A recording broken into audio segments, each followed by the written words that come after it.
Let me be clear. If you're sitting on the sidelines, paralyzed by fear, you're making a huge mistake. This market downturn, it's a 5 to 20% off sale. And like any great sale, the people who hesitate miss out. I'm Seth Moran, and I spent the last 20 years working as a trader for investment banks before retiring last April as a managing director. Today, I'm going to tell you the 4 things you need to do when there's a sizable risk-off market downturn. These are the exact strategies top investors use to take advantage of market fear. And by the end of this video, you'll know exactly how to position yourself to profit while everyone else panics and runs for the hills. Number 1, understand that market corrections are normal.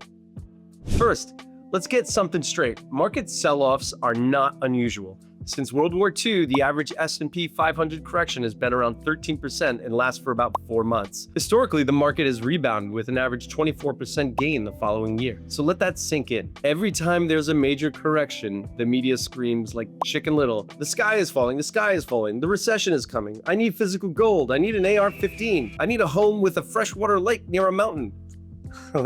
Listen, the seasoned investors know better, and they see it for what it is. It's a discounted buying opportunity. And if you were shopping for a car and the dealer offered you 10 to 20% off, would you run out of the parking lot in fear? Maybe if it's a Black Friday event and you don't want to die in a stampede, but normally no. You consider it a smart buy, and the stock market works much the same way. The lesson to be learned here is corrections are inevitable. They set the stage for a market rebound, so don't panic and be ready. Number 2, follow the smart money. Institutional investors are buying. Look, when the markets tank, who's selling? Well, it's pretty easy. It's the retail investor. The panicked guys watching CNBC like your Uncle Dave and your Aunt Susie who keep hitting the refresh button on their portfolios and clicking sell because they feel like they have to do something. But who's buying? Well, hedge funds, pension funds, institutional investors. Take a look at any of the major downturns in recent times, 2002, 2008, 2020, the same deal. The biggest market bottoms coincide with huge outflows from retail investors and massive inflows from institutions. Why? Because they understand mean reversion. You don't know what mean reversion is? Well, that's just an asset's price continually, whether it be higher or lower, finding its way back to the average. They know that the market will eventually recover, and by buying low, they position themselves for massive gains. And the data proves this. If you had just missed 10 days in the market from 2003 to 2022, your total return would be less than half of someone who stayed invested. The best days always follow the worst ones. So the lesson to be learned here is if institutions are buying, pay attention. The worst thing you can do is panic sell when the professionals are scooping up assets at a discount. Number 3, fundamentals matter more than headlines. Here's where people get caught up. They see the market dropping and think, this time it's different. No, the world is ending.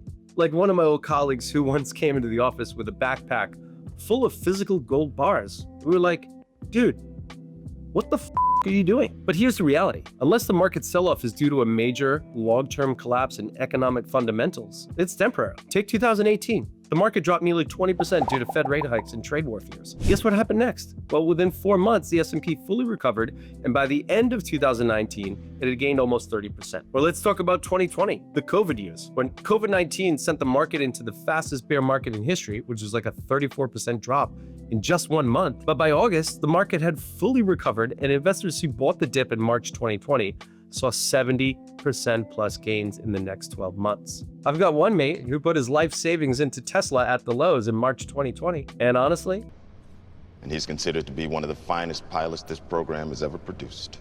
Earnings growth drives market over the long term, right? So if companies are still making money, they're hiring, they're innovating, and then rest assured the market will follow. The lesson to be learned here is look past the fear and focus on business fundamentals. The sell-off is temporary. Corporate earnings are what really matter. And finally, number 4, the worst move, it's missing the rebound. This is where most people screw up. They sell at the bottom thinking they're gonna buy it back later when it feels safe. But hey, the reality check, the market is like the honey badger. It don't give a shit if you feel comfortable or not, okay? Remember this, the biggest up days happen right after the biggest down days. If you miss them, your returns suffer greatly. A study from JP Morgan showed that an investor who stayed fully invested from 2003 to 2022 on a $10,000 initial investment turned that $10,000 into $60,000 by the end of 2022. But if they missed just 10 of the best days, their portfolio ended up at $30,000, and half the return had they been invested the entire time. And those best days? Well, 2 of them happened in March 2020, immediately after 2 of the absolute worst days.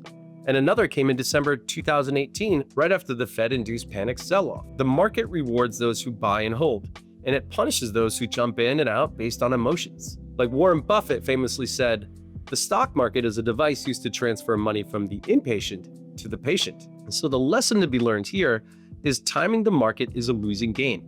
The smart move?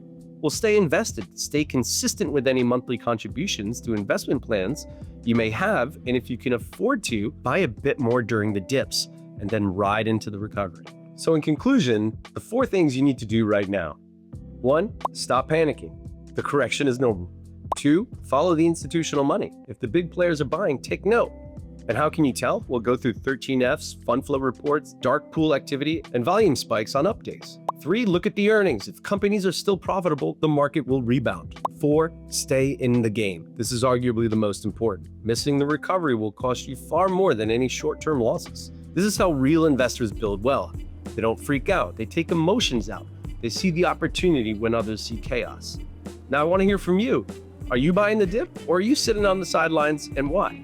Drop a comment below and let's discuss. And if you found this video helpful, hit that like button and subscribe for more real-world investing tips and tricks. Basically, I'm Seth. Stay rational, stay invested, and remember, kindness is the rent we pay on earth, so do something nice for someone.